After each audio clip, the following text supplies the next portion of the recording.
Hi, Joel. Hi, Mr. Messia. How you doing? Just doing great. You see the pinky? It's Race pinky. it's a raised pinky. I'm doing great. I see. What are you drinking there? Well, I'm drinking what you guys are drinking. We're out here drinking some mezcal, obviously from Mexico. I don't even know how to. What does that say as a brand? I don't know. Sure. Alipus? Something like that. Octopus. There's no training wheels. We're drinking that straight. Yeah, we're drinking it straight. We're having some mezcal. I haven't had mezcal since last year, and I've been off of the heavy liquor. So we'll see where this goes. Oh yeah, mezcal's a heavy liquor. That's a heavy liquor. And how are you doing today, Mr. Hay? I'm well. What about you, Joel? We talk about some crypto, making money in Colombia. What's going on? Yeah, I don't know what the hell we're gonna talk about. We're just winging this one. Oh yeah, just we're gonna have get a little sidetracked real conversation. quick. Yeah. Andrew, you got a David Hay song about Oh, hay? Maybe I Let's don't do it. have a David Rolling in Say the hay? song. Rolling in the Rolling in the hay, like an Adele version of Rolling in the Hay. It's David Hay, episode number 50, right? Yeah, hey, do how it. are you doing? Oh, that was Episode- unique. That's the first time I've heard that in 37 years. Yeah, it's up to you. Let's get it going. Yeah. Taught him everything he knows, All right. including breaking the microphone. Welcome to Colombia Podcast, episode number 50. I'm Andrew Messia. I'm Joel Duncan. I'm David Hay.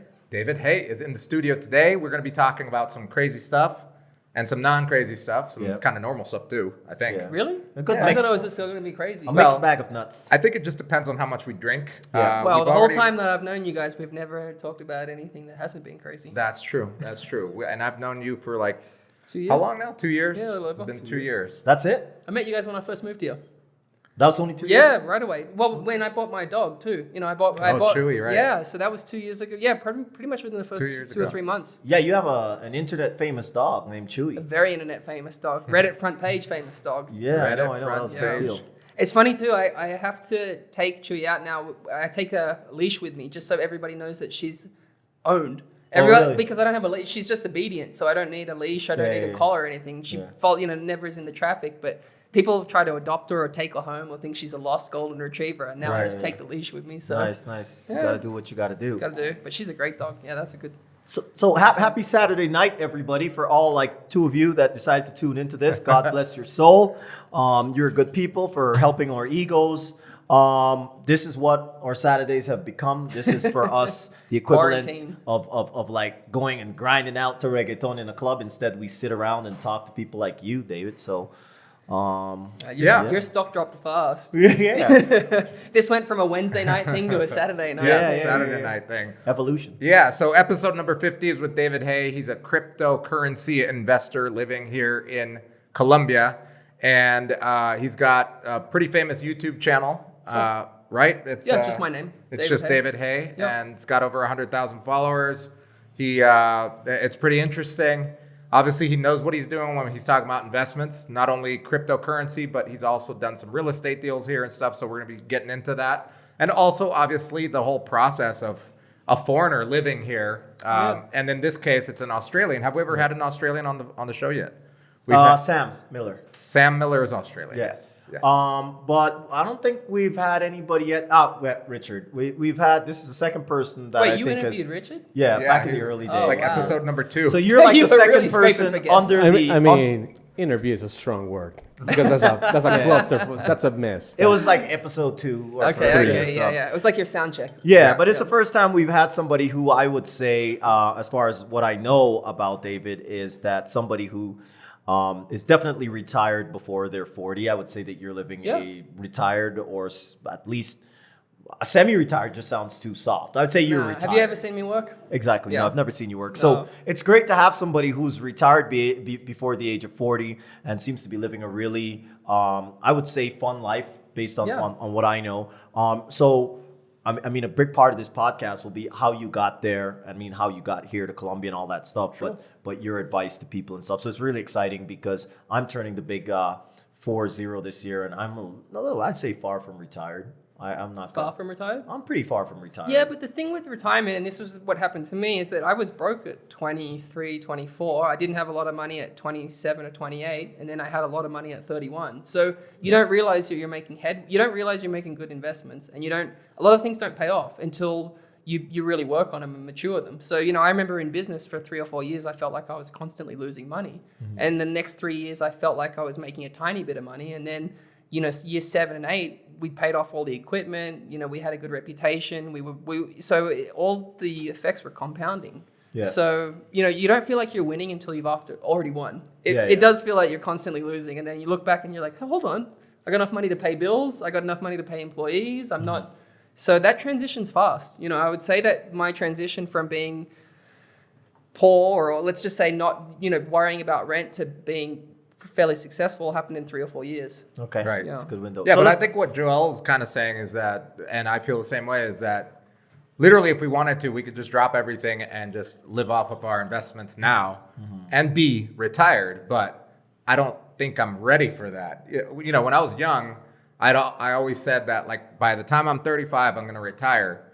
But I'm like nearing 40, and even though I could do that now, I don't want to. Yeah, but you said- like your work. That's a big change. Because the other thing too for me, Yeah. I wasn't passionate about what I did. I had a printing and marketing business, and I had great employees. We had a great company. We did good work, but it would be hard for me to say with passion, this is what I want to do with my life. Yeah. This Right. was just a way that I made money. This was a way that I was able to leave. But you guys have a team that you like to hang out with. You're a little more passionate maybe about Right. the work that you're doing. So that Yeah, I makes it a think lot that easier. plays a big part. Yeah. Yeah. And then also retirement is different. It depends on what your vision of retirement True. is, right? Like, I guess we could, close down shop and like live decently in a beach town in Colombia or whatever. But still, like, at least on my end, I want to be able to basically jump on a plane whenever I want to for the rest of my life. Meaning like, oh my gosh, we got Richard's over in China. Yeah. I gotta go check out Richard. Like for me, like at least on the money side and the success side, for me, being financially successful means being mobile to go Free, whenever I want to go on any given date. And that's when I think that I'm comfortable. Yeah. And I don't think that,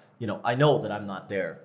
So Yeah, that's you a know. quick transition. Yeah. A quick transition. So we should probably take a step back for a second and let people give them a bit of a background about firstly, how you got to Colombia and why Colombia. So I got to Colombia by visiting a friend. I was actually on my way to Cucuta.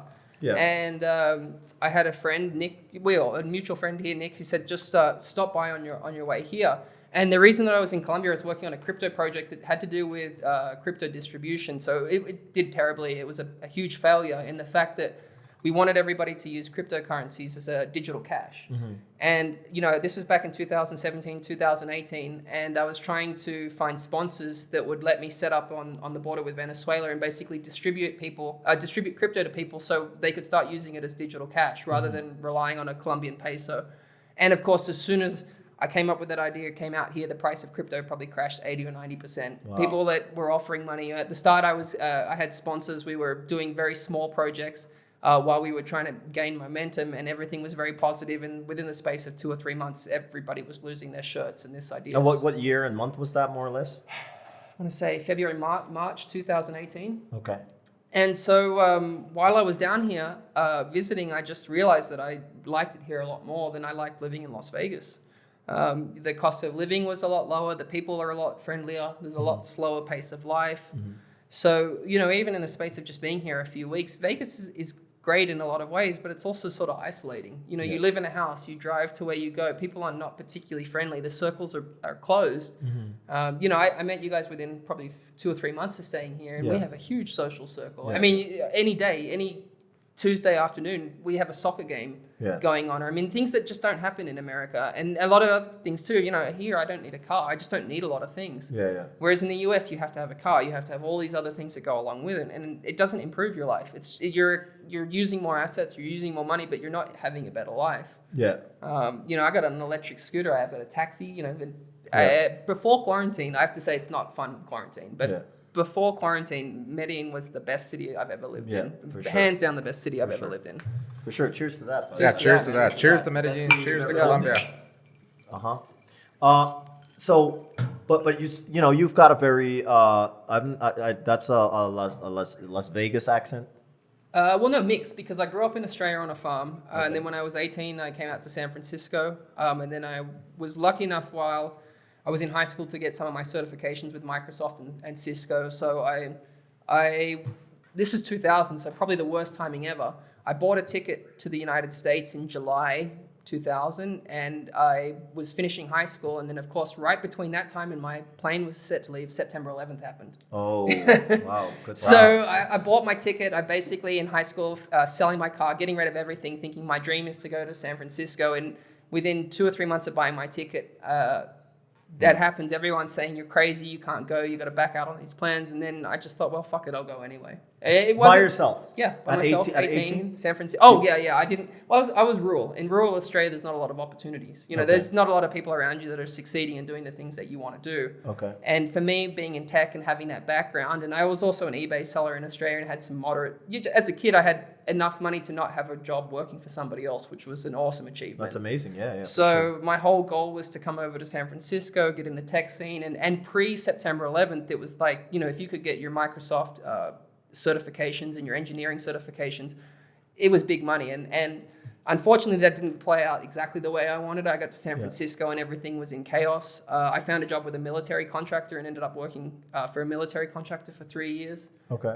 Which was great. They taught me a lot. And it was interesting too, because this military contractor, you wouldn't think about it. We sold embedded computers. And 1 minute I'd be talking to a military, like Raytheon or something, about an embedded computer we have on a tank. And then 15 minutes later, I'd get a call from Disneyland because they're using the same embedded computers on their ride. Wow. So the same technology that's powering your tank to send a missile into the enemy is the same thing it's a small Fueling world that's Disney. synchronizing your time and synchronizing and it was so interesting to see just the application. So that gave me a really good insight into technology and sort of how it was used. And So I can understand. Seriously, I can understand why you retired before 40 because I guess I can ask Andrew. Andrew, what were you doing at 18?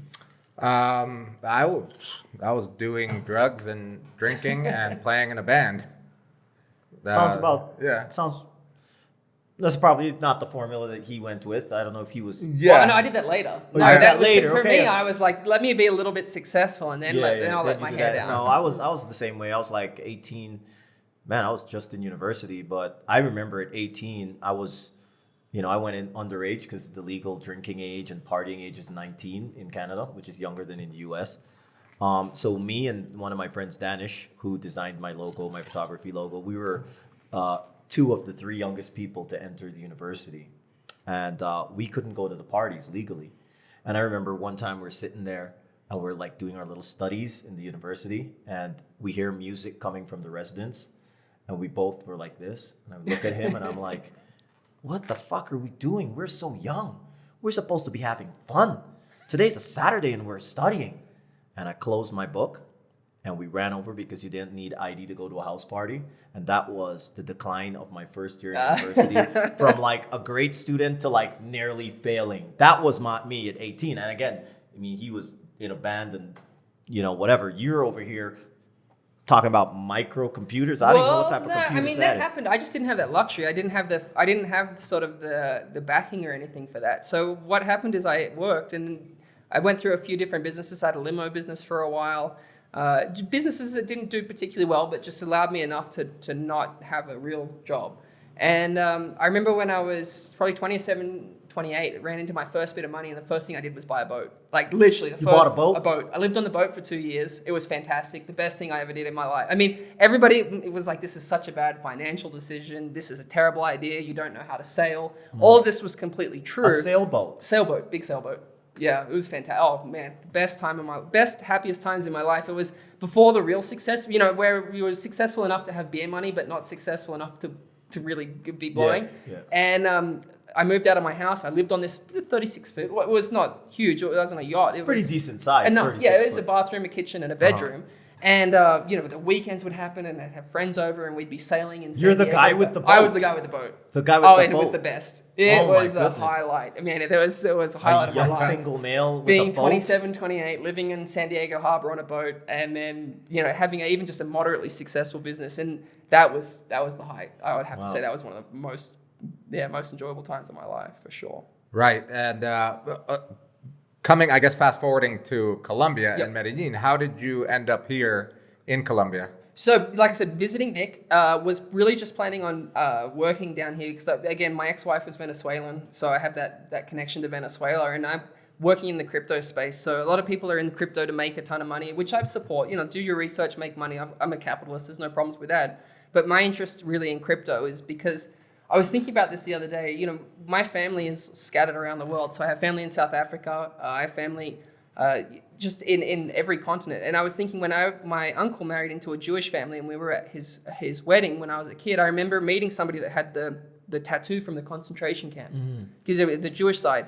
And then my aunt married a South African, and of course South Africa had a lot of problems. So after the apartheid, they moved to Australia, and that's where they live right now. And then of course my previous father-in-law had a business, very successful business in Venezuela. Hyperinflation hit, he's lost everything. Yeah.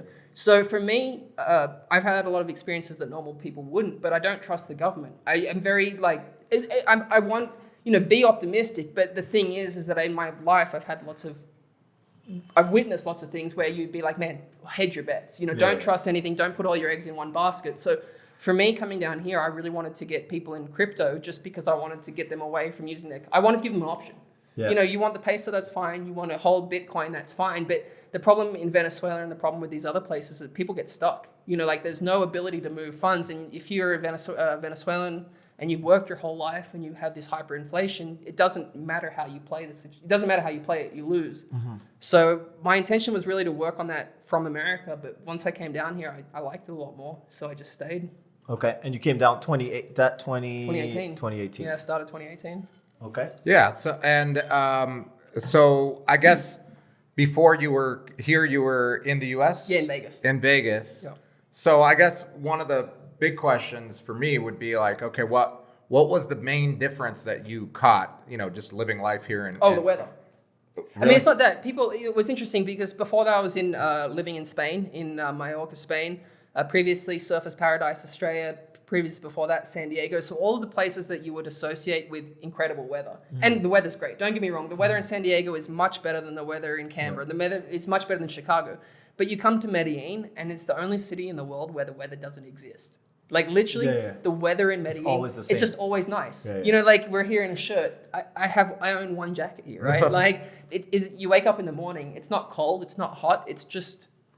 Yeah, it's perfect. I don't know how to describe Medellin's temperature, but the most obvious thing right away was just the fact that all year round, every single day, it's just perfect. Yeah, it's perfect. And I remember that actually it's even a little less perfect than it used to be. And I used to hear people saying that before, but I actually remember pulling in here and I was like, wow, this is great, because I'd come down through Central America and stuff.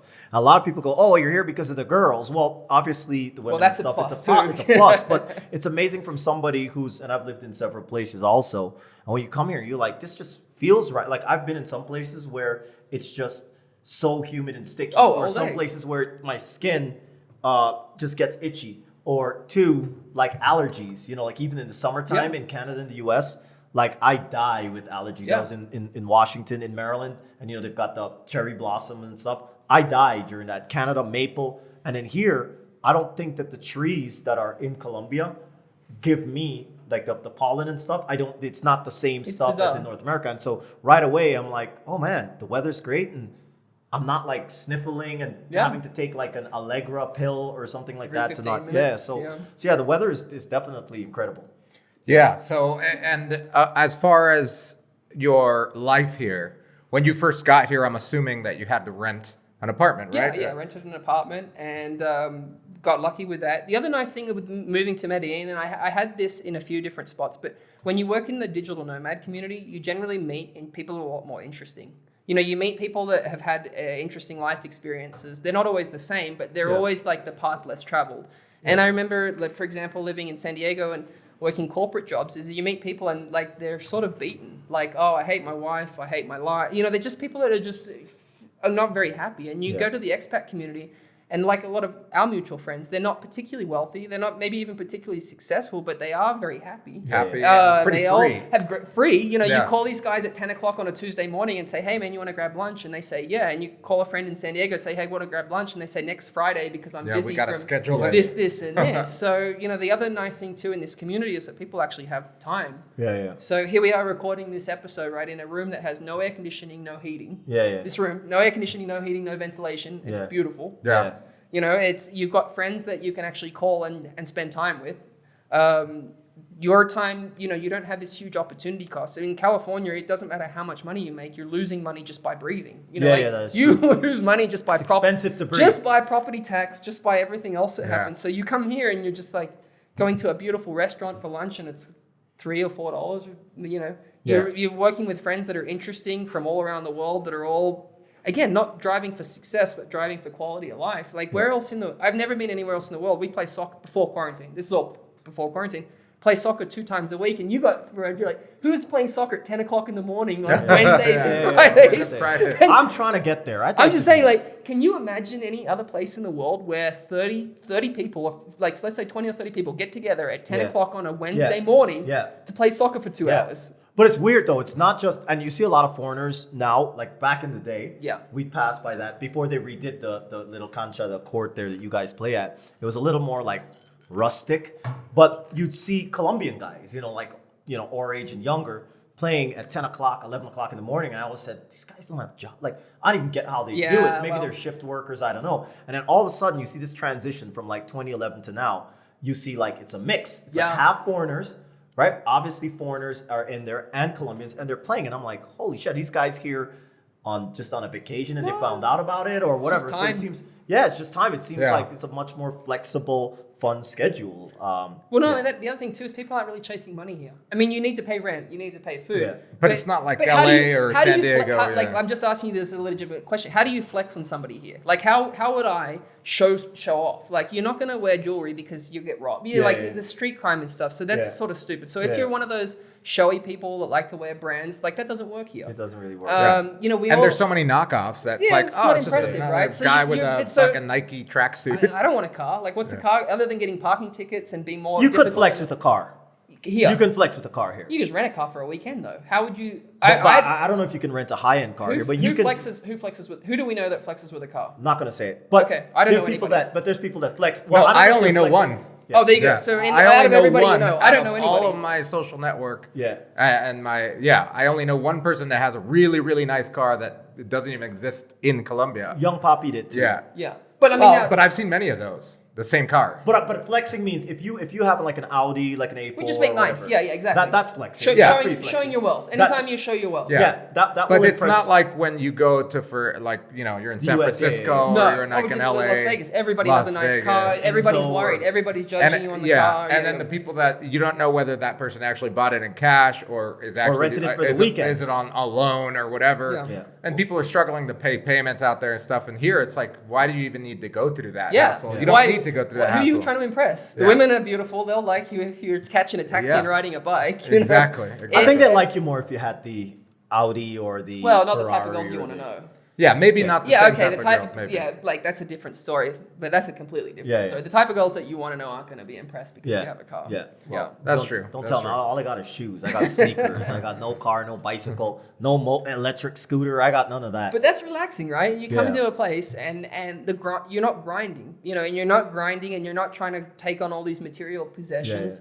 And instead of having a 70-inch TV and slitting the stuff out, you still have it, but you have friends. Now you're playing a Nintendo Switch on a 37-inch TV with 4 of your mates on a Thursday afternoon. That is way better than owning a 65-inch TV Yeah. that nobody watches until Saturday afternoon. Yeah, Until yeah. Saturday. Yeah, until the one day you don't have to work. Netflix Friday night. No, oh, that's yeah, not yeah. like this is way better on every sense. So of for you, it's lifestyle. For Lifestyle, here, it's 100%. lifestyle. So lifestyle. Colombia, Medellin is lifestyle Yeah. for you. And you mentioned that you rented an apartment here when you first got here. I'm assuming it was furnished. Yeah, everything's furnished. Yeah. And everything's so. I mean, Was it easy to find super that easy. apartment? Well, the other nice thing too with this expat community, this is another interesting story too, because when I moved to Las Vegas, I was only living there for less than a year. That was from Spain.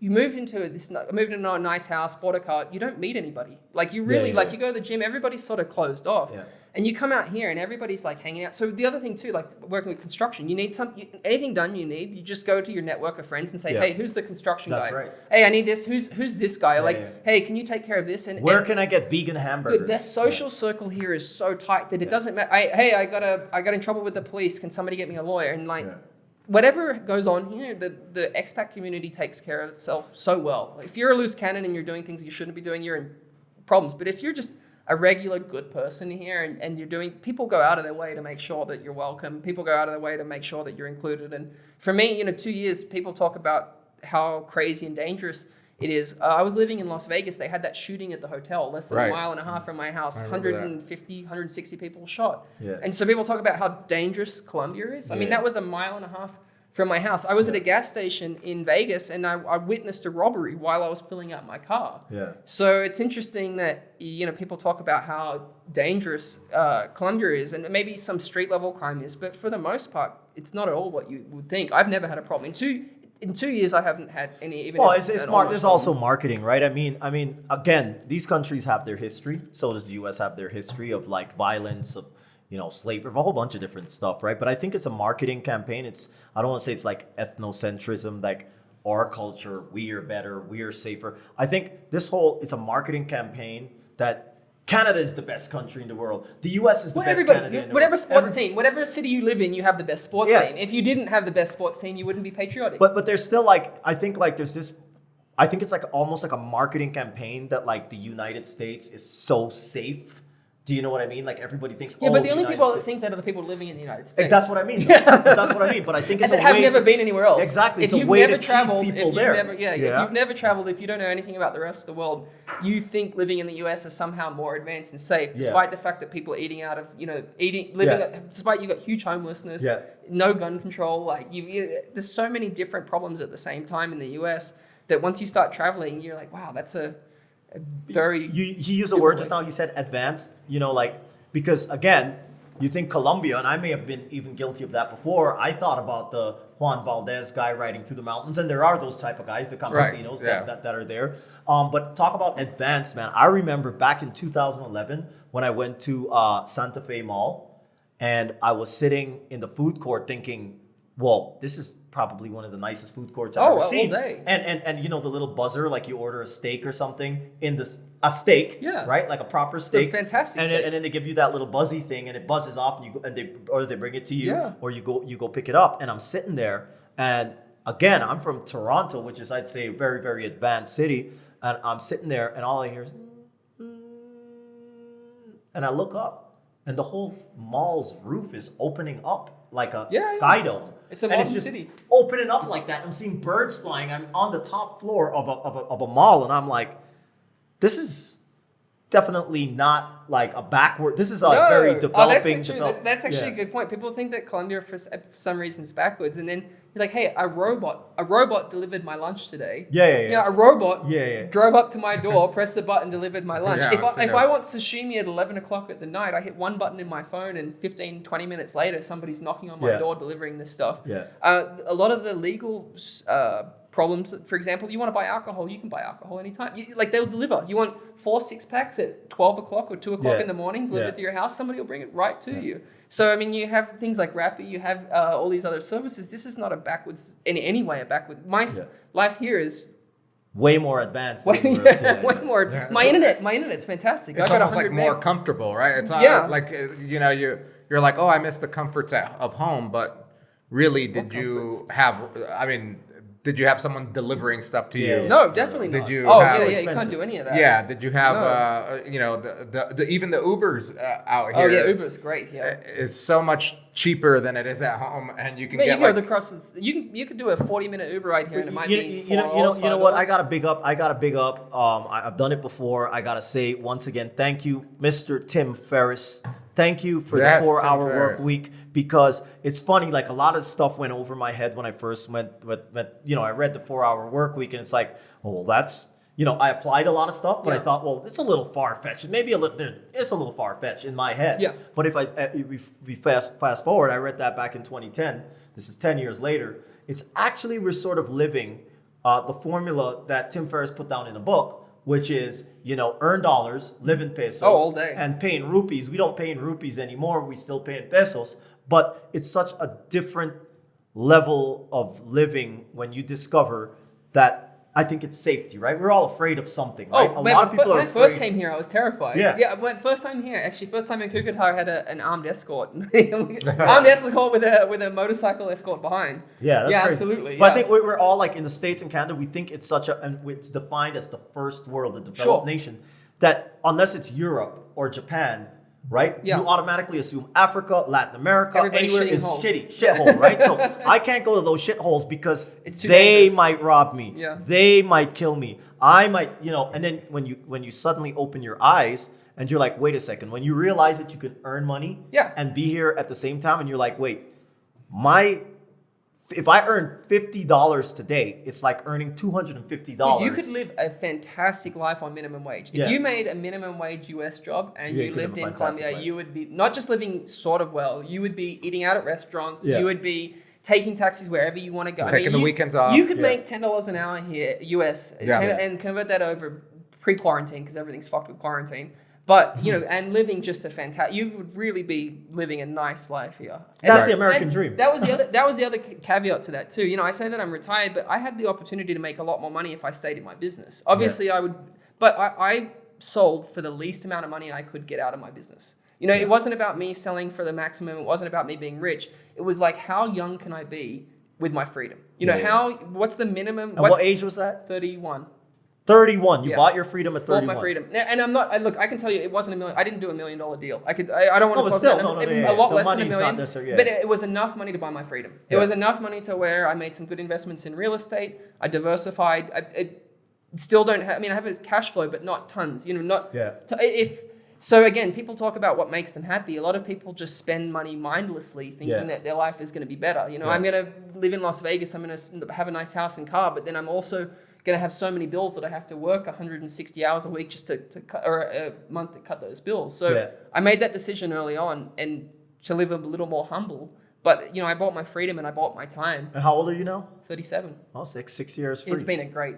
In 6 years, I lived in Indonesia. I lived in Thailand. I got so many opportunities. I'm not talking fancy. Like when I was in Indonesia, I was backpacking. Yeah. But we'd get to a nice island. I would rent a little hut on the beach, a couple $100, $600 a month. We'd stay there for a couple months. I'd be surfing and just immerging Living. myself. Just it's such an awesome experience. Something that you said that I'm going to draw a parallel with is like when you travel and you go to, I'm past the hostel age now. Yeah, I think. that's the problem, Where- right? The older you get, you can't do that anymore. But you remember the difference between, and I used to do that, like when I went to Mexico, and how I would do my trip is I would do the hosteling, and I had a good job in Canada, so I'd still do the hosteling, like around 30 years old, but I would rent a nice hotel Every once in a after, while. right? At Yeah. the end, you're Spoil like, yourself. the last 3 days of my 1 week vacation or 2 week vacation, I'm gonna go to a 5-star place and sit there.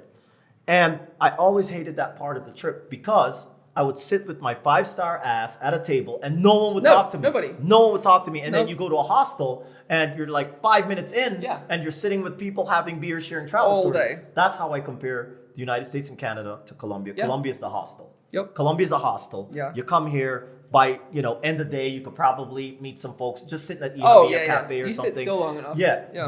Here you come you go to elsewhere. You go to like Las Vegas. You go by yourself to Las Vegas. No, and then if it is, it's a very showy thing. So like you go to the nightclub and it's like, it's a different culture. And anyway, I found the life in the US to be somewhat unsatisfying. Yeah. And I was hoping to have kids. Getting divorced is not things that you plan. And in the space of the time that I've met you, I got divorced. My father-in-law was kidnapped and had to pay a ransom in Venezuela. Wow. And then I had my business partner die in a helicopter crash. My previous That's business crazy. partner. So you get Kobe Bryant?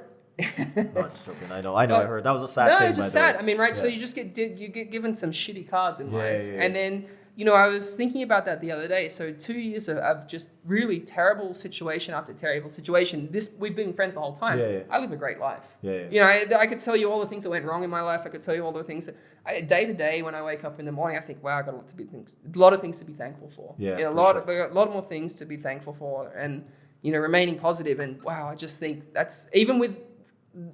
The definition of success, right, is when you can just take an absolute beating like that and you can just stand and take it. Yeah. You can go through these situations in life that anybody else would just sort of ruin themselves Crumble, on. yeah. And you just say, well, fuck it. I don't wish that on my worst enemy, but I went through it.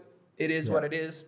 Okay, keep moving move forward. on. Yeah, and I live a great life. I'm happy and day to day got good friends. Right, And everything yeah. else. So I don't want to really focus on those things. It's like it's opportunity, and man, it feels good to be here. Feels really good to be here. Yeah, cheers to that, man. Cheers to that. Cheers. It feels good to be feels So good. my next question is,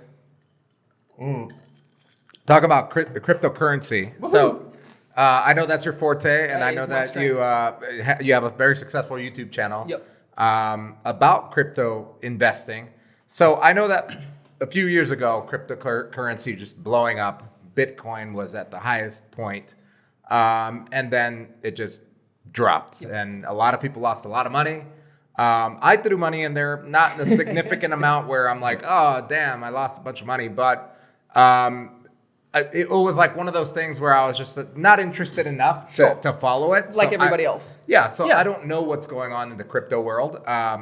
So what is going on in the crypto world? Well, that's today? sort of what's funny, right? Once you're famous or once you're popular, everybody wants to know you. But when you're trying, like when you're starting your podcast, right, and you're those first few guests and everybody's hanging up on you and everyone's like, what the fuck are you guys? And now when you're successful, it's super easy to get guests. Everyone's like, so it's one of those situations when everybody wants to buy crypto when the market's up, when it's high. When the market was sitting low 6 months ago, nobody wanted to touch it. And that was really the buy opportunities. That being said, crypto's not one of those games where you just come in and follow. It's a lot of research, it's a lot of understanding the technology. And I'll just give you some insights on how I've made a lot of money in the past.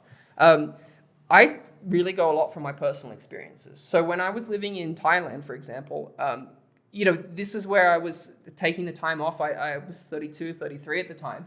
They released Netflix in the country. And in the space of a month, this country went insane. You get into a taxi and people be like, they want to talk to you about Breaking Bad. This country transformed because Netflix was released. And I watched this firsthand and I was like, oh shit, I'm buying a lot of Netflix stock. This wasn't based on a technical analysis. This wasn't based on your price to earnings ratio. Like I witnessed firsthand, I saw what it did and I was like, okay, so I went in heavy. I went in heavy Netflix. Heavy Netflix. And I went with the Facebook IPO, even before that, with the Facebook IPO. Before calling Australia and everything would be super expensive. You'd have to go through, in the best case is Skype. And this was cheap because the cost of phone calls have constantly been falling. But even as 8 years ago, you and I was paying a decent amount of money to call Australia, and Facebook $1 a minute or some crazy not like shit that crazy, maybe 10 cents a minute, 20 cents, but enough to where you'd be paying a bill. And Facebook comes out, all of a sudden you can start video conferencing, you can start messaging, and I'm just like, wow, this is a big deal, right? Like, and it's not, I don't need a technical analysis. I can just witness, I can see the value that this technology's, okay, I want in on this. And rather than trying to figure out the day that you buy, is the stock high, is the stock low, which is impossible to say with crypto, coming in and figuring out if the price of Bitcoin's good today versus, it's too hard. I mean, people do it, but that's fine. I come in and look at the utility case. I look at what could I do with Bitcoin today? What's the problem that it's solving? And there are a lot of problems. In Colombia is a great example. If you were trying to send money, let's say a real simple example. 5 years ago, if you were trying to send money in Colombia, it's impossible. And if you did it with Bitcoin, there wasn't a lot of services that you could, cash out with. It was unheard of. It's still difficult to this day. If you wanted to send any chunk of money. Yeah, we have a business here, and our client in the United States. So sending money to Colombia has been a hassle. And on top of that, now we're running Help Colombia, which is a nonprofit organization where we want to take donations from foreigners in different countries around the world, including the United States. But even that is a challenge. But that might be the solution. He just mentioned that a light bulb just went off in my head. Guys, so this is the exciting part. So the reason is that I started this YouTube channel not to make money. I didn't start this as a thing. I started this because I wanted to share the information. I really got an inside track on this because I traveled. I got to work with a lot of people. I am 100% certain that cryptocurrencies, the blockchain moving forward are absolutely the way of the future. For me, it's a no-brainer. So then it's just about finding which of the crypto projects are providing value. So for example, Bitcoin's great, but it's the equivalent of gold. It's like a great store of value, but it's not particularly good if you want to transfer money because it can change in price. So just recently, some of these, the evolution of crypto has been insane. We have stable coins. You can buy euros. You can buy a euro stable coin. You can buy a USD stablecoin, and instead of keeping it in your bank account, you can keep it online and you can make 6 or 8% interest. And not only that, it's a fraction. So imagine now we set up a wallet for you guys using one of the stable coins. The money comes into the account, and let's just say it's 2 weeks. Let's say 2 weeks before you use it. Well, we could put it into an interest yielding account that gets paid daily. And you guys are going to earn just not a ton more, right? But like, hey, the money's going to sit there. How nice would it be to come back in 2 weeks and find out that you have 0.05% more money? That doesn't happen in a bank. And not only that, you don't need permissions. You don't need to ask anybody. You set up the account. And the thing is, at the moment, the majority of people don't understand how to use it. So it's really just the crypto people that are using it. It's the nerds, it's the people that were already in my circle. Yeah. But in the last year, I'm getting a lot more people from calls from real estate investors, from people like yourselves who don't really care about crypto and the speculation. They're more interested in the utility. How do we take donations for our charity? How do I move this so I can get this? How do we take our donations from our charity? How would you that? So I did it. So on my last stream, I actually put out requests and I just said, hey, send some donations to Bitcoin, send this. And so I had a few donations sent in, and I converted it and sent the cash to our charity, to the help.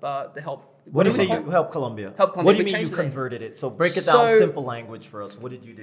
So the people that sent me money was in Bitcoin, which I Okay. could have asked for any currency, Yeah, right? yeah. But Bitcoin's sort of just the most well-known, and that's Yeah. the easiest. So as soon as I receive that, it just comes in Bitcoin, and Bitcoin obviously is useless for our purpose. Yeah. So once I get the Bitcoin, I convert that to a stable coin, US dollar. Okay. So let's say you sent me $100 worth of Bitcoin. I don't want any of that price volatility. That's yeah. not the name of the game. I immediately switch that to $100 of stable coins. Okay. Now, depending on the deal and depending on how it goes down, I would just then go and withdraw out of the ATM the money, come and give that to But you guys. with your bank card or how? are you Well, doing so that? there's a few different levels. For me, I'm just keeping my account separate. So I would just use my bank account to give that. But I could get a debit card, crypto card, go to the ATM and do that. That's completely possible. That's Pretty where interesting. No, well, okay, catch up. But okay, so there's two different things going on in crypto right now. There's decentralized and there's centralized. Anything Okay. that's centralized is sort of like a bank. You're going to need to do KYC. You're going to need permission, which is great. That's going to give you your ATM card. Right. But anything that's decentralized is going to be permissionless. Okay. And so what is cool with the decentralized stuff, right, is that now I'm sending dollars, and it doesn't matter about who you are, who you like. This is permissionless, right? This goes beyond the reach. So if you want to do a debit card and you want to do KYC, which is fine, that's a big part of crypto, a huge utility. The other part is this permissionless stuff, because you're watching this instability in the world, you're watching the political instability, what's going on with Turkey, what's going on in Iran, what's going on in Venezuela, and you're like, well, shit, I don't trust the government. Like, I just don't trust my government. And I still need US dollars, and I'm not like saying, hey, go and buy Bitcoin. But now, and this is a trend that I guarantee will continue over the next 5 years. People will start keeping a portion of their savings in a stable crypto coin. Yeah. So you'll have a US bank account, maybe you got 5K or something, but you'll keep $1,000 in a crypto bank account that'll have $1,000 of a US stable coin. Yeah. And you'll start using that like a bank. And we're going to start seeing this massive transition from people using banks and financial services, which have been good, but they haven't been providing the value. You're paying a lot of fees, you're not getting services, you're not really able to take advantage. Some of this flash loan stuff, I can borrow money now on the blockchain faster than I could borrow money in the US. I could get a loan on crypto faster than I could apply for a credit card. Really? And this is new. This is all stuff that's happened in the last few years. And this trend is moving in the right direction. So when people are asking about investing, they always think that they need to know some hot altcoin, they need some inside track. And that's not the secret. The secret is look at what's happening in the financial sector. Look at what's happening. And then if you think that this segment's going to grow, just set aside $10 every week. Whatever you're coming up, but give a percentage. you're not smart enough to time the market. Yeah. You don't have enough information. I don't have enough information to time the market. So the best I can do is find solid investment projects and then just continually, because I know the prices are volatile. When the prices are highly volatile, just dollar cost average. If you're just doing this consistently and the thing's going up, it doesn't matter if one of my deals was high today because the next deal will be, will be low. And so for that reason, crypto is going to be huge. Crypto, I was too early coming down to Colombia for the adoption because I wanted to transition people from using the Venezuelan currency into switching into stable coins. But unfortunately, I was just way ahead of the technology. My idea I still believe in, and I still think I'll be able to execute that at some point in the future. The technology's just moved so fast. That you can use crypto like a bank account now. And not only can you use, it's just a lot better. In every sense of the word, minus maybe the FDIC insurance. That's pretty hard to beat. But the risks versus reward, it's unbeatable right now. Well, we're gonna definitely have to talk about this offline about what we can do with the foundation. By the way, I want to talk real quickly about the main issue Andrew and I have been discussing is that so the foundation, check it out on Instagram, check it out on Facebook, wherever. It's Help Colombia or Help Colombia Now. The foundation is called Help Colombia or Help Colombia Now. So we have a legitimate, tax ID number. But that's just recent. That's before recent. that, we weren't doing that. Exactly. Yeah, we were just going out. So now it's official. It's on the books. and we have a Bancolombia bank account. So people locally here, if you have funds in Colombia and you want to donate, we can talk about that, how to help out that cause. But before this thing was set up, 90% of the funds that we were receiving were basically from the United States. Yeah, well, we were doing it through friend networks. Friend Yeah, networks, exactly. People but- were asking a favor and they were sending cash over. But that's still 90% of people. It's still- And if we were to market, I guarantee you 90% of people will still come from the US, right? Yeah. So, but the problem right now is that the bank, for example, or Bancolombia, with this new account we have, Oh, it's they a have mess. said that you have to wait 6 months Yeah. before you can be approved or Yep. apply. Yep. Not that they're automatically going to approve you, apply for funds coming from the US into this bank Yeah. account. So anybody want to donate, we can't All do day. it. So that's a big problem where I think that maybe we can talk about crypto. But if anybody here that's watching has a really high-end a contact at an upper level in Bancolombia, in Davivienda, in Citibank, in Scotia Colpatria, any of the banks that you think they're beyond just like a small branch manager maybe, but they can somehow, because there is a way. I There's think always a way. I have a couple. We'll talk Oh, we're gonna offline. talk I have about a few that. other ways we can get Okay. around. So that's our Yeah. challenge right now. We're trying to get over the 90% of the people that are out there to get their money here. Our target right now, at least for the next few months, is $5,000 to $10,000 a month to bring into And so that's here. the change, right? So Yeah. so crypto is permissionless, and I could execute. That's actually something that'd be a great use case. But Yeah. the financial systems are sort of outdated. They're not really there to support you. So when you're looking at this, I can move money around the world in minutes for nothing. Okay. For cents on the dollars. And the technical on ramps are difficult. This is not technology that's being used by everybody. But when I remember 1999 making an eBay account. I was a big seller. This is before eBay got big. So I've had a lifetime of looking at opportunities and then seeing where they're moving. And I'm 100 just when I show people what I can do, when I show you what I can do, and you're like, is that it? Yeah. Did you just spend less than a minute on your computer and get a $5,000 loan? Yeah. That you didn't even ask for ID. Like people are asking me like, how did you do that? The concepts are still being connected. But yeah, the next level of financial service. The other problem too with the exchange rates, right? Like you're gonna get screwed on the US dollar, bringing it in on a bank account. I can get you if we were converting. I can get a lot better than a bank. I can get it. Not only can I do it the same day, I can get you a better rate than a bank. We can set up, and there's not one technology I'm relying on. There's a myriad of technologies. You just pick the one that's the most applicable. Okay. And everything's evolving so quickly that you're like, man, I can't imagine what this is going to be like in 5 or 10 years. So Yeah. what I'm gonna I like how you said it's a business case, because Andrew and I will do an update on this after Oh, this absolutely. episode Yeah. about if we were able to solve that problem. Well, I using mean, crypto. because I can solve the problem because I can just do the personal bridge. Like if there was a situation, maybe this isn't for everybody, but I'll be your bridge. Yeah. But yeah, for everybody else that doesn't have a bridge that can do that, it's still workable. I mean, I'll guarantee that's easy. I'll just be the bridge. I'll use my personal account and do that and be the bridge to do that. I can do that a lot better than a bank. Sweet. Yeah. Speaking of crypto, and I know we mentioned Bitcoin.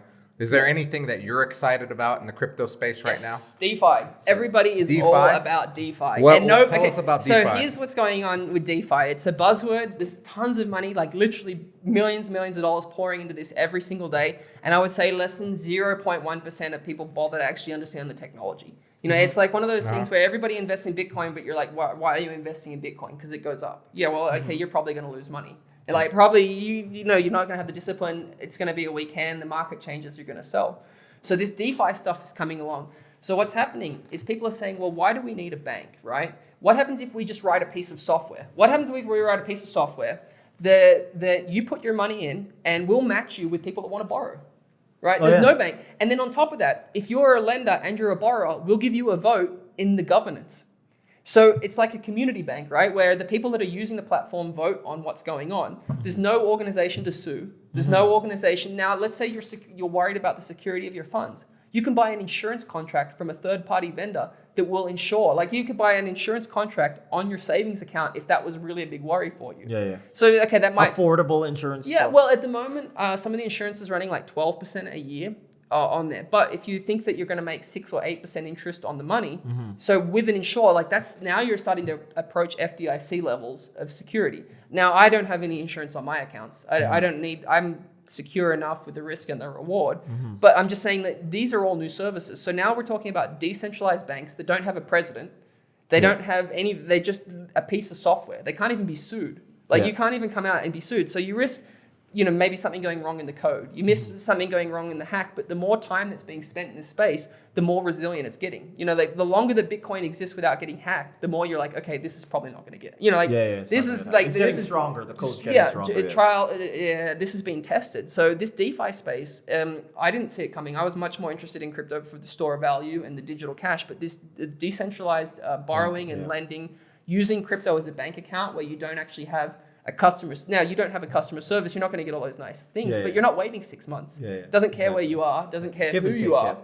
And I'm looking at that and I'm like, that's all. I mean, it came out of nowhere. It's in the last 6 months, 6 months a year, it's just come out of nowhere. So I guess for someone, let's say a layman, that in the crypto space that maybe has another business or has some sort of substantial income and wants to diversify and explore the field, just a quick rundown as to how I would go about that. Let's say I've got $10,000. So the first thing that I say when everybody's asking about crypto is that everybody feels like there's some type of urgency, right? Like everybody's feel like Bitcoin's going to double tomorrow. So I have 10,000. I need to invest 10,000 right now. Fear of missing out. And you're just like, bro, relax, just chill. Because the thing is that while that might be the case, right? You might miss out on some crazy buying opportunity. You could also lose.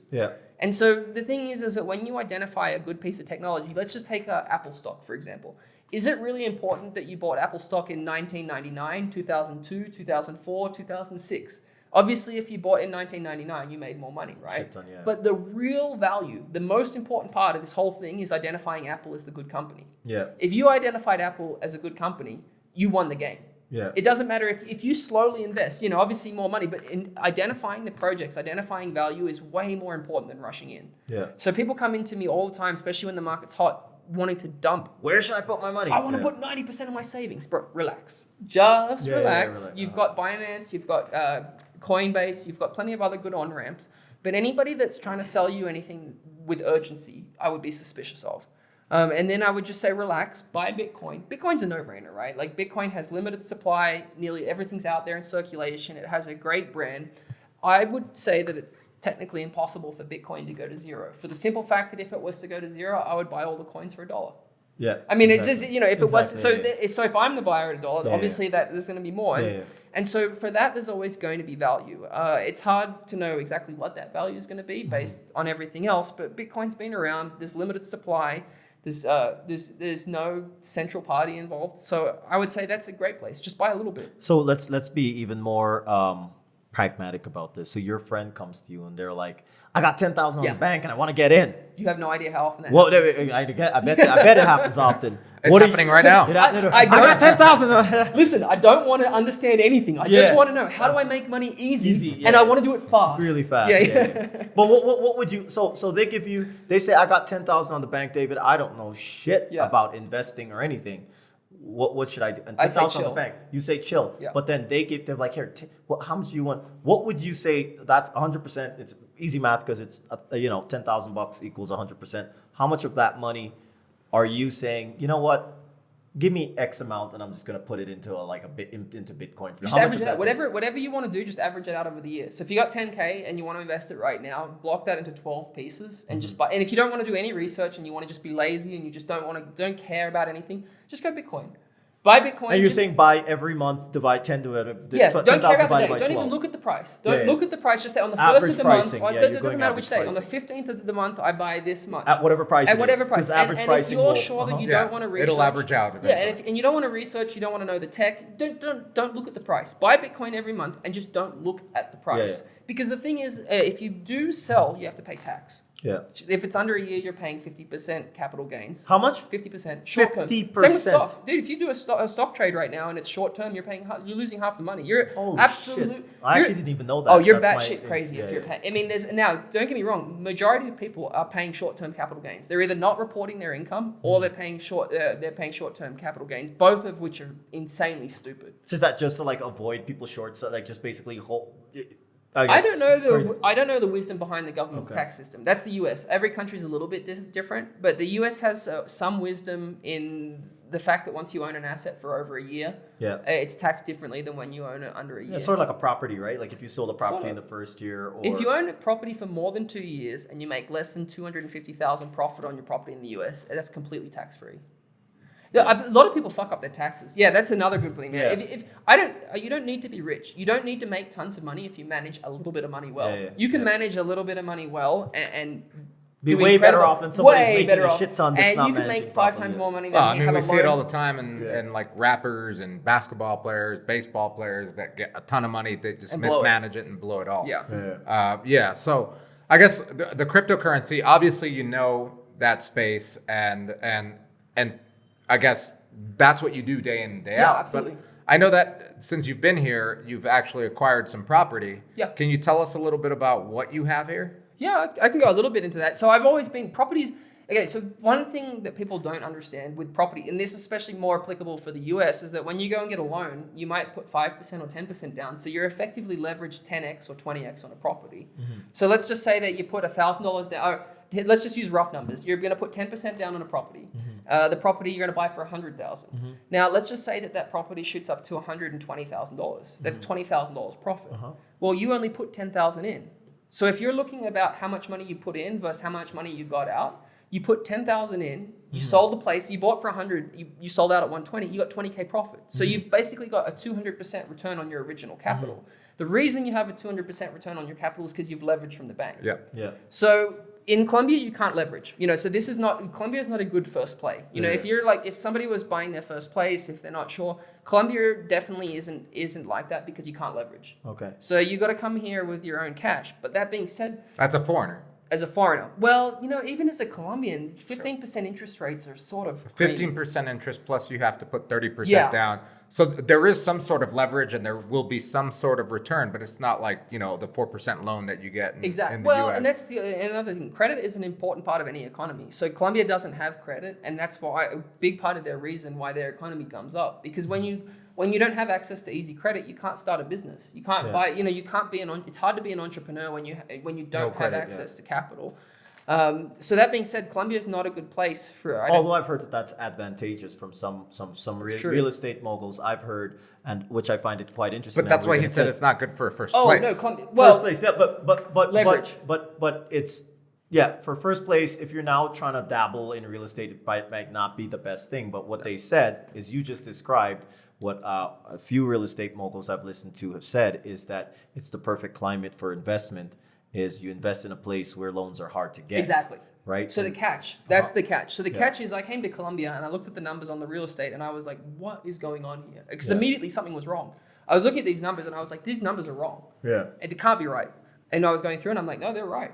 I was before quarantine, because again, everything we're talking about is pre-quarantine.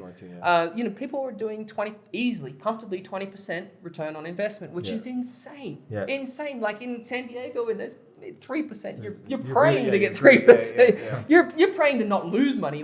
People are negatively gearing there and basically paying more just for the fact that they're, So you come here and you've got cash flow, right? And Medellin is a vibrant city. It's growing. This is like one of the coolest areas that I've ever lived in. So I'm coming in here and I'm like, wow, in 1 year, I'm going to pay 20% of my property value in rent.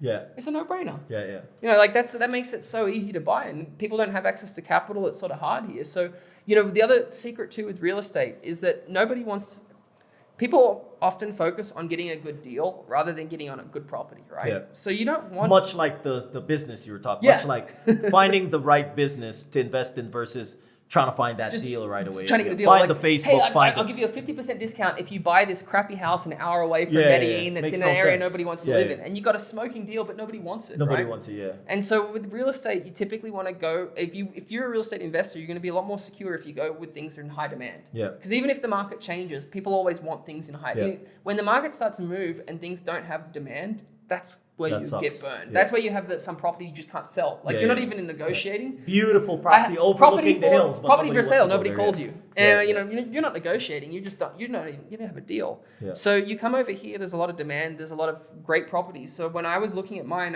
I'm looking at places that are basic, no elevator, no HOA, no administration. So I owned the property outright. Walking distance in the tourist areas where people want to be.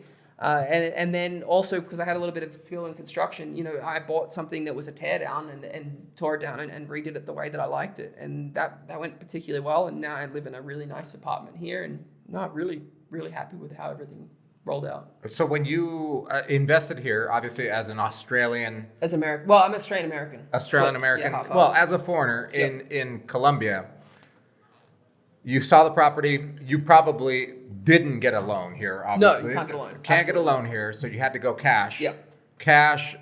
What did you go through? Lawyer. An agency, or did you go? No, through- the realtors here are terrible. Man, doing business in... I mean, the Colombians has lots of great things, right? Colombians have no value of time. There's no sense of value of time, which makes it awesome if you want to have friends. It makes it awesome. But if you're trying to do business here, 10 o'clock meeting doesn't mean 10 o'clock. You know, like you're dealing with... You get one price. Like this, I bought 3 places, unsuccessfully bought 3 places before I got my 4th. Like I was under contract, I was in escrow, something fell out, the buyer pulled out. I mean, doing business here was like insanity. You know, like I had a deal under contract at 280 and the guy came in under contract and said, hey, I want 300. Yeah. Fuck. I want to be 21 again. What does that got to do with anything? Yeah. You know, and literally he was demanding, and I'm like, oh, I'm out of this contract. Yeah. I'm a bail. I'm not going to go through a legal proceeding. I'm not going to fight you. I'm not going to do any of this. I'm like, if you're this type of person and you're telling me that after we've signed, that you're not going to go through, fuck, I'm just going to bail.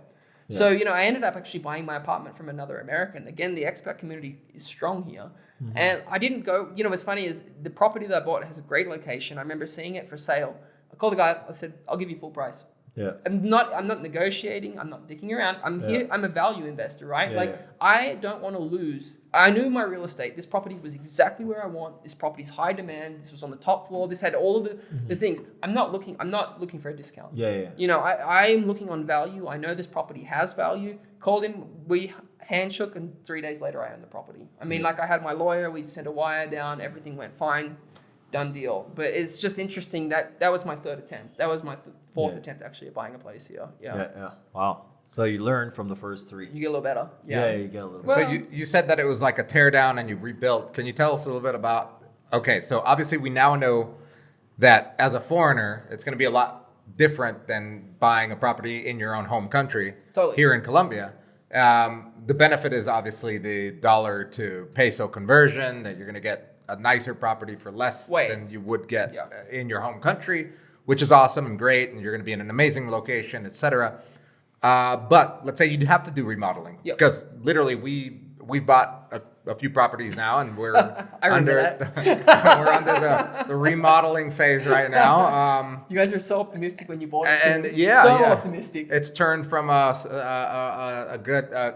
A remodel to like almost like a passion project where it's like gonna take a couple years, guys. Yeah. But it's not because of us. It's because of the people that are working on the project. Oh yeah, So- this isn't a beginner's game. This is definitely not a beginner's game. I mean, I came in here with I knew how to run a company. I had experience in construction. I had the cash to it. And Colombia was still a monster. Yeah. That being said, I got it done, and I got it done in the time, and I got it done pretty much on budget. But if I didn't have my skills, you know, if I didn't have all of these things going at the same time, I would have been fleeced for sure. And look, that happens in the US. That happens everywhere. This is not. If you didn't have experience in construction and you have this romantic idea of buying an old place and redoing it, like it's going to end badly. We met a couple that were American. Yeah. And here we're in Barrio Manila. That's where we live and where our studio is.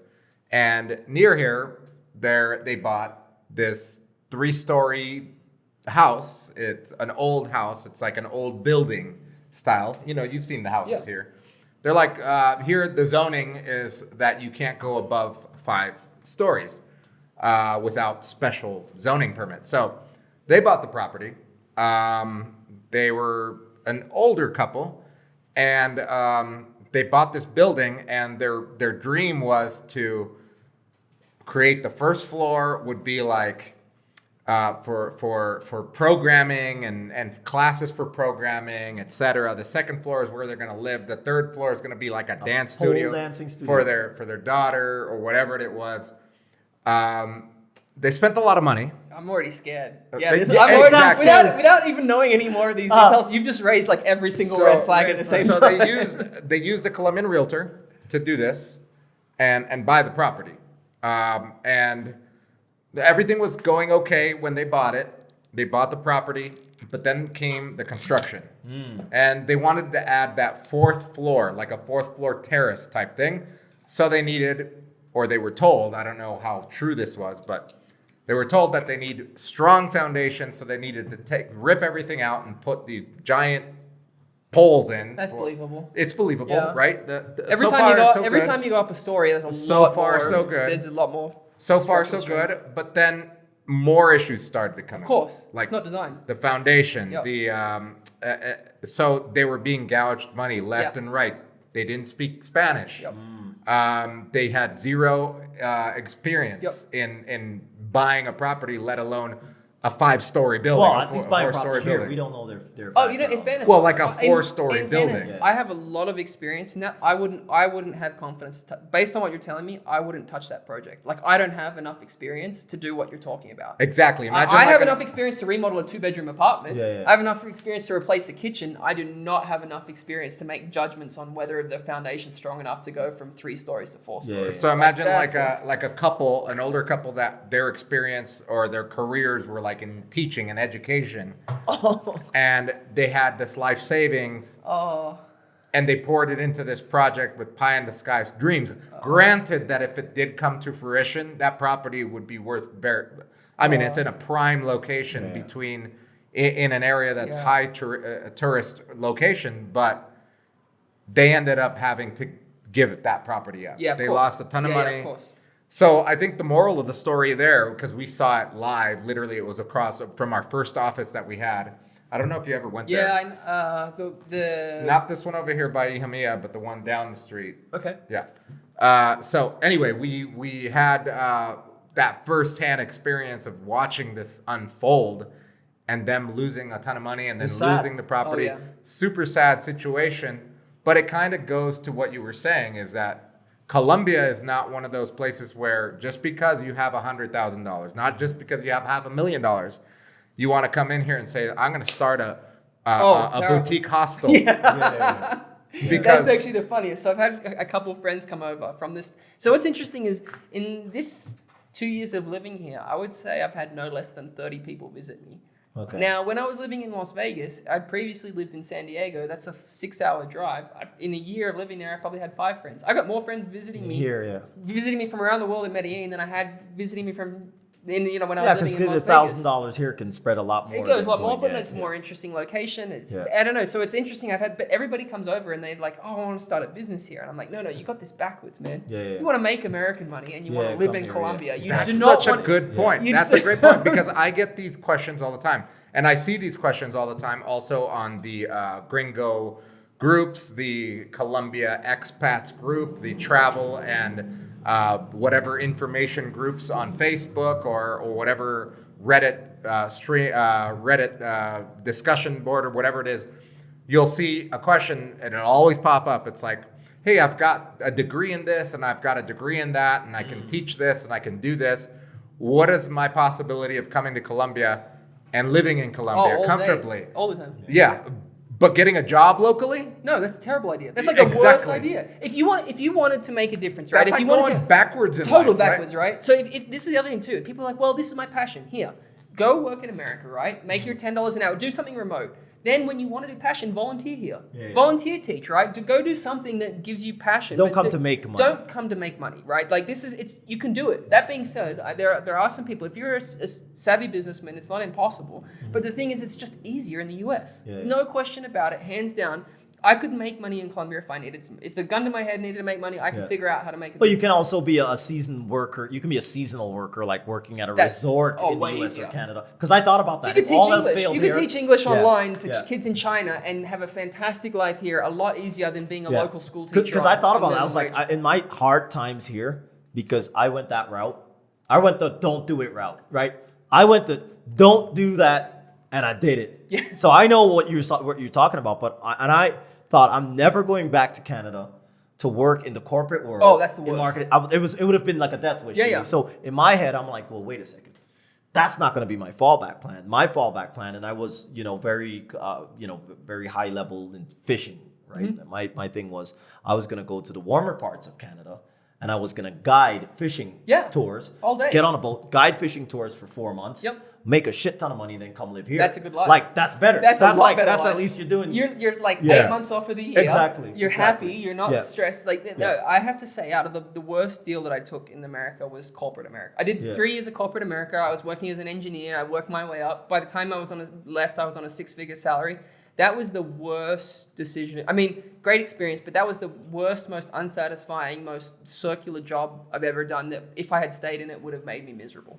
Yeah. So that being said, coming here it's lifestyle arbitrage. Let's be clear, because if Medellin's a fantastic city, but it's a lot harder if you're Colombian and you're making a regular salary. Yeah. This is an arbitrage situation. Yeah, This is where you can come in from the US and you acknowledge. Yes, it is. Yep. Yeah. Yeah, well, it's true. But let's not paint it. If you're Colombian, it's still, life is difficult for everybody. Life is difficult for Colombians making minimum wage, like it's difficult for Americans making minimum Yeah. Right. wage. Yep. You're just able to identify the opportunity, arbitrage the lifestyle arbitrage, and live much better here.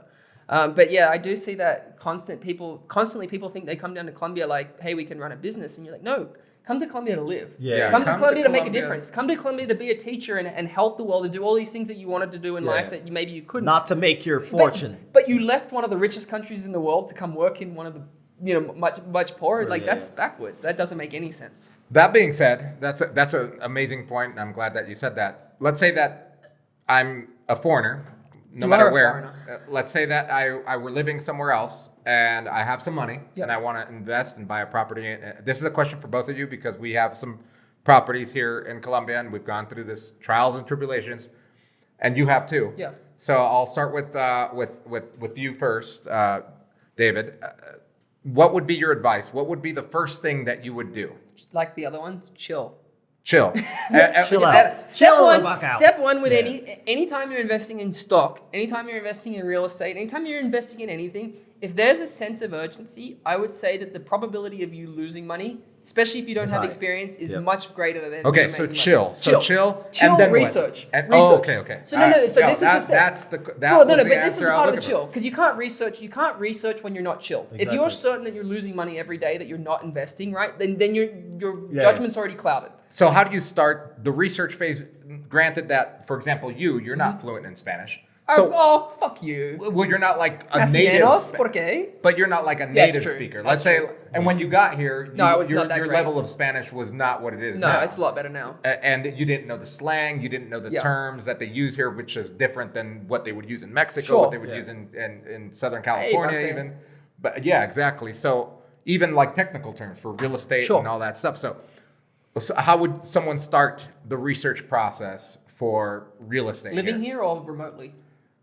Oh, either Let's or. do living Either here. or. Let's Yeah, go with let's, living. let's Because assume remotely that. doesn't- Remotely Because doesn't- remotely, remotely you doesn't got to work. have a serious Yeah, bucks. No, that's next. So Forget here's remotely. the thing. So this is when I say I don't work and I'm retired. The reason I don't work and I'm retired is because I do this type of work. Yeah. I looked at probably 100 apartments before I bought my apartment. So Like physically went to 100 I would properties? say close to. Yo, we somewhere. saw like 5. We did 5. We were like, Yeah. we're done with this Oh, shit. No, 5 is but- too much. But Yeah. granted, Yeah. we didn't look at we looked at about 5 or 6 or so, I but we knew the experiences of our Your friends. friends, We yeah. were piggybacking on what Yeah, they were Yeah, doing. we give Yeah, you we guys fed- got a we pretty fed- good hit. yeah. But actually, this is a true story. You know Russell, a mutual friend of ours. Russell Crowe? He actually got into a competitive bid with me on a property that I already won and was under contract. I had renderings, 3D models of the remodel I wanted to do, and Russell came and outbid me for a project, and the guy. No, told it's a me- black house. Yeah. Okay. So that's a That's side a different story. one. Okay, yeah. But just talking about how bloody crazy it is Yeah, to do yeah. here, right? Yeah. Like it's an emotional roller coaster ride, and it's not that. Like I'm an investor. I live and die by my wits. So Yeah. if I make a bad decision, I'm gonna have to go back to work. Okay. Yeah. And I love that you mentioned that. So what would be the first step? So again- okay, let's say I came down here. Now I've So rented my first little of all, first of all, apartment, or first I'm thing- on my First things Airbnb. first is I take away your sense of urgency. Okay. So the very That's first thing I taken do away. is whatever sense of urgency Chill that the you fuck have, out. chill. Okay. So now that we've got rid of the sense of urgency, now we can start analytically looking at things and start being clever. So what did you walk around Oh, the all day. neighborhood? Yeah. So Okay. everything. So we don't have an MLS system like this. So actually, the best luck that I had in Medellin, and I had my was every morning I had the dog and I would just walk in a grid pattern these things. And because we don't have an MLS, my deal that I actually found, so this is a true story. The reason that I was able to buy my apartment, and this is one of the best locations in the best areas possible, right, is that I'm sitting at a restaurant one day and I look up and there's a tiny piece of paper that says for sale on the balcony, right?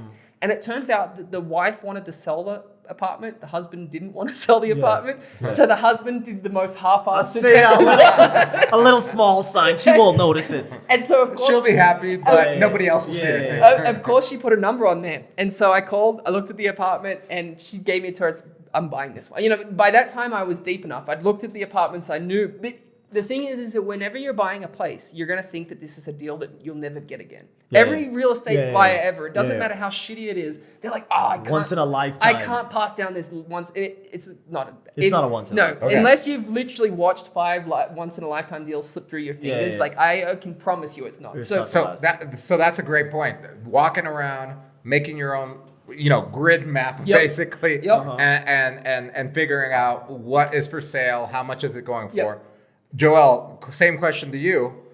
What would be your suggestions as someone that has some money and that came down here, let's say, to visit for 3 months to hunt for a property? What would be like their starting point?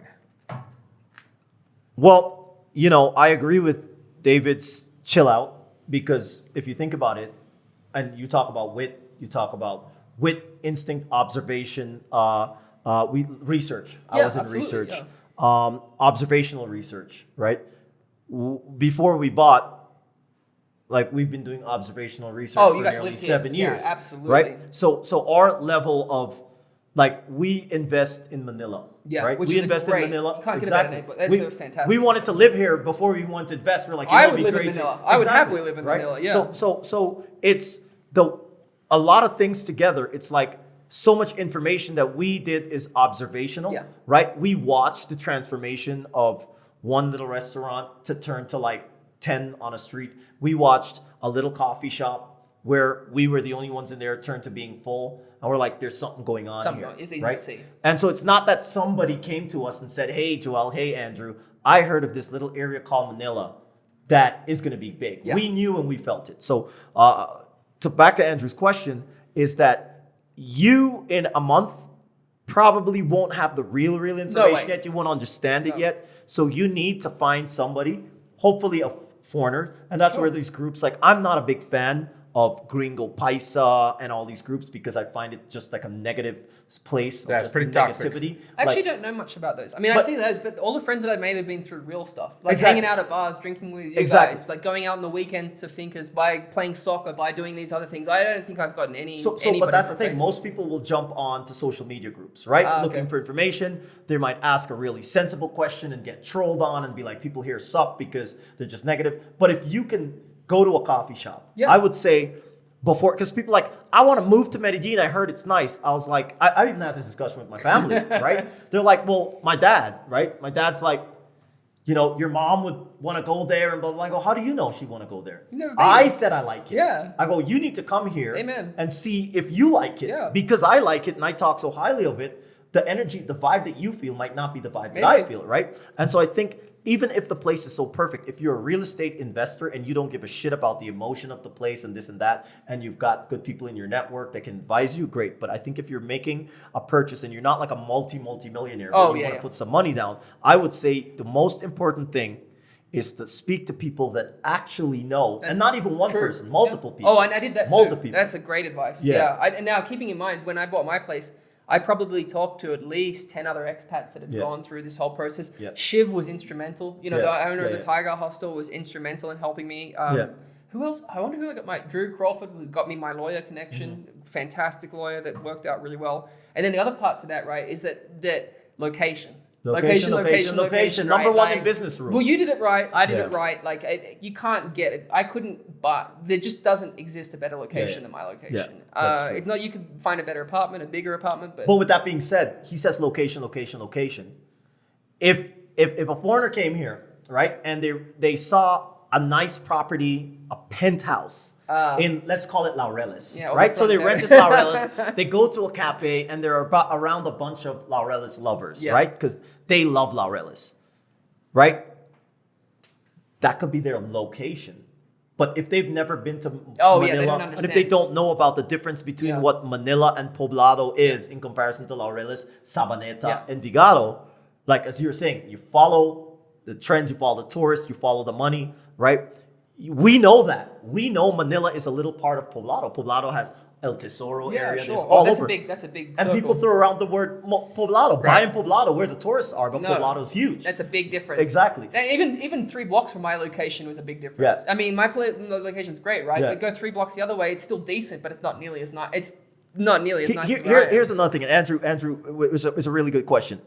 I know folks that have foreigners that literally have 9 properties, right? Mm-hmm. 9 properties in Poblado, and they've been searching for 2 years for a Oh, property I in know, Manila, but I got- and they don't know how to find it. But we know how to find it. But we work. But we this walk is our around, work, right? Exactly. And fairness, exactly. I spend hours. I mean, when I say I don't work, I do work on my own personal stuff, on Yeah, my yeah. own personal. I research in crypto. Yeah. I just don't work for other people. Exactly. So yeah, this was work. You know, I spent hundreds of hours on that place. And that being said, the other thing with real estate, right, is that I actually plan whenever I'm buying real estate, I plan to never sell.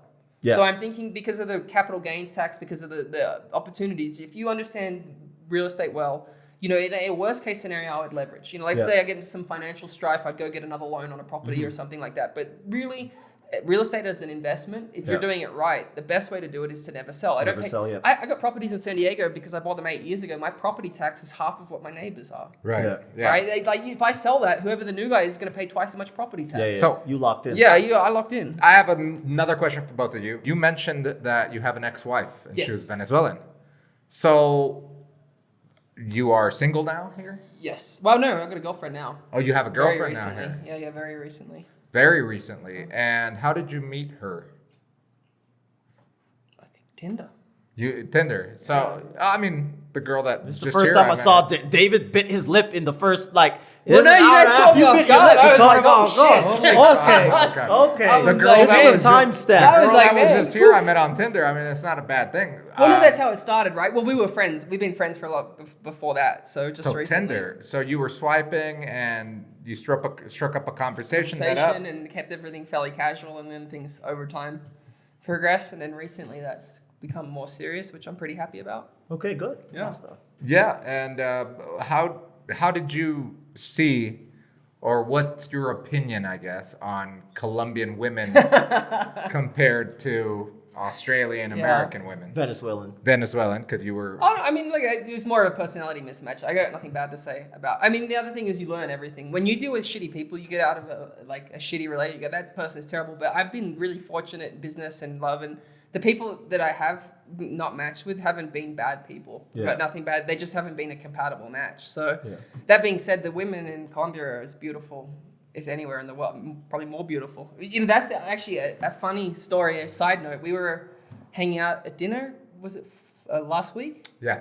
And, you know, very average guys walk into the apartment for lunch, and there's probably 6 or 7 of the most beautiful women you've ever seen in your life. And that happens frequently. You know, you get together for a dinner or something, and these very average guys like ourselves or come below average.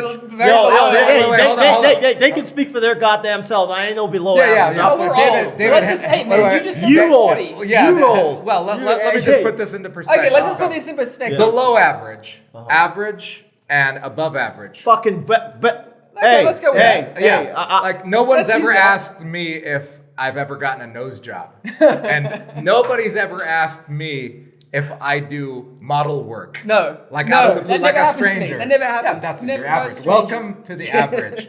The below average is like, oh, did you gain weight?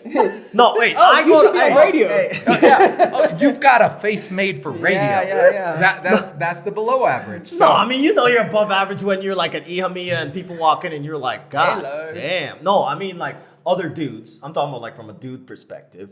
I go someplace lost and me on I that see one. these. Wait, I'm saying like you're sitting at a coffee shop. You see a guy walk in with somebody that's like to you way above. No, but we're talking about I'm our still our lost. own male looks. You But go so- into Iha and you see a guy and you go like, God damn.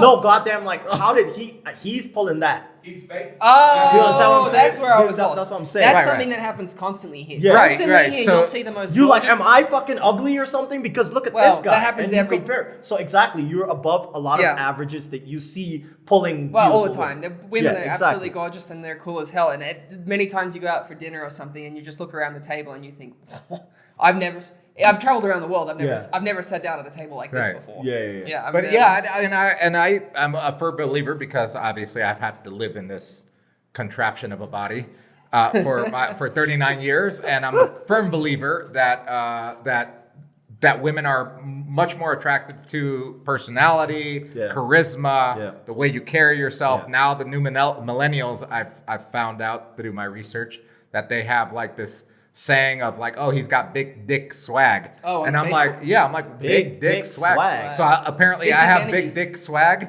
I've been told, and that's basically saying, oh, you've got this personality that's better than what your facade is, right? Where'd you learn about the big dick swag? Oh, Big I've dick got my energy. sources. I've got my sources like Felipe TikTok Gomez- and oh, okay. Snapchat. It's Oh, not. So that Get ready being for a said, life of disappointment.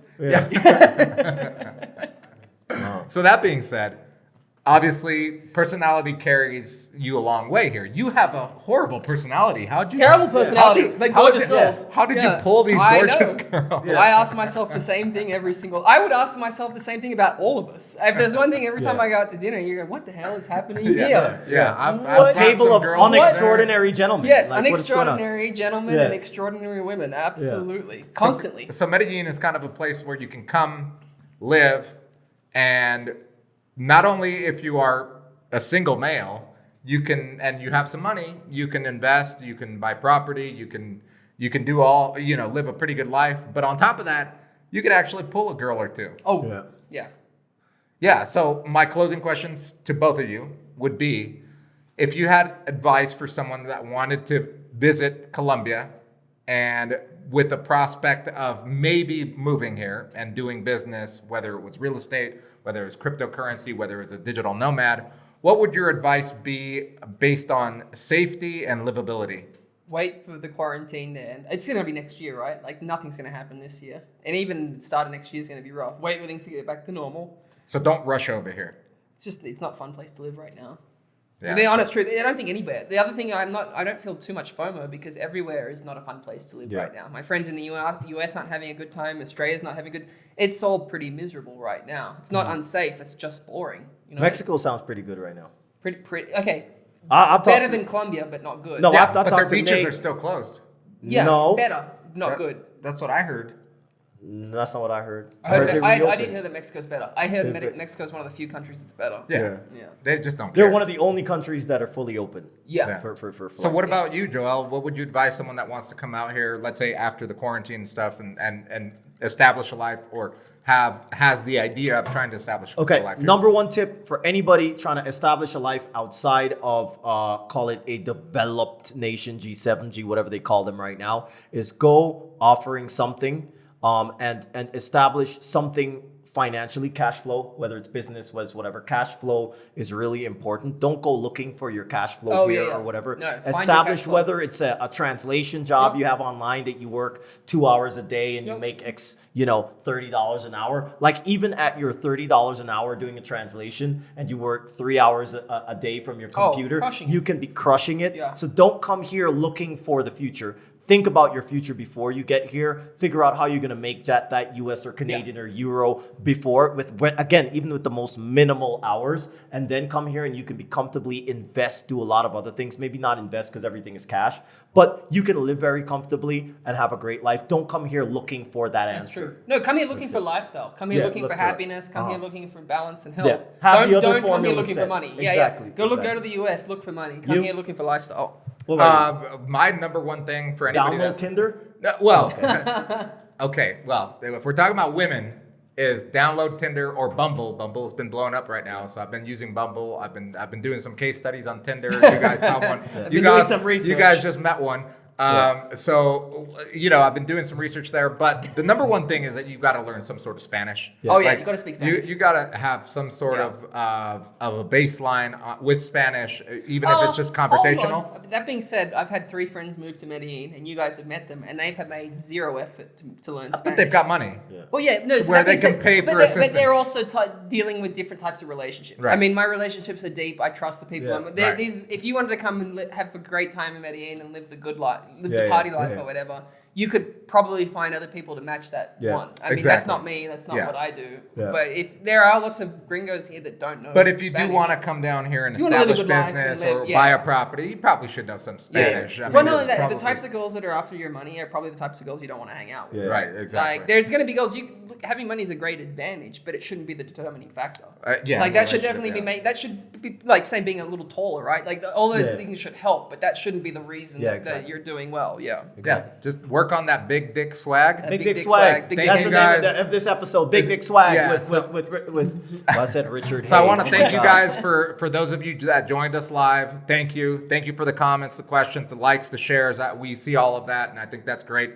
Obviously, if you guys have something to offer and that want to be shouted out or whatever, let us know. Yeah. Make sure to follow, subscribe. David, if they want to find you on Oh, it's just YouTube. my name, David Hay. Hay. Hay. Like, That's hey, as simple David. as it gets. H-A-Y. Yeah, crypto Yeah. knowledge. Crypto Knowledge. Thank you guys for joining. We'll see you guys next time on episode 51. Anybody that's live, final thing, if anybody's live right now, check us out Monday at 6:30 sharp. We'll have Rob and Carmen, the owners of Carmen. I don't Moshi, believe sharp. And There's nothing about 6:30 sharp. they're 6:30 never a sharp. six- We're doing it There's such thing as 6:30 We 6:30 are in sharp. Colombia. We're in Colombia. I don't think we've ever started at 6:30 sharp anything. means 7:30 maybe. 6:30 sharp. Joel's ordering his rappy. Papa 6:30 John's. sharp means we'll start thinking Thank you about guys. the podcast. We'll see you guys Ciao. next time. Hey, episode. good episode, bro. Yeah, great job. If you want to see Andrew in a skinny leopard print thong, please be sure to follow us and listen to us on Spotify, iTunes, or any other major podcast platforms. And Andrew, if they want to see our ugly faces, what should they do? They could see us on Facebook, on Instagram, and YouTube for show.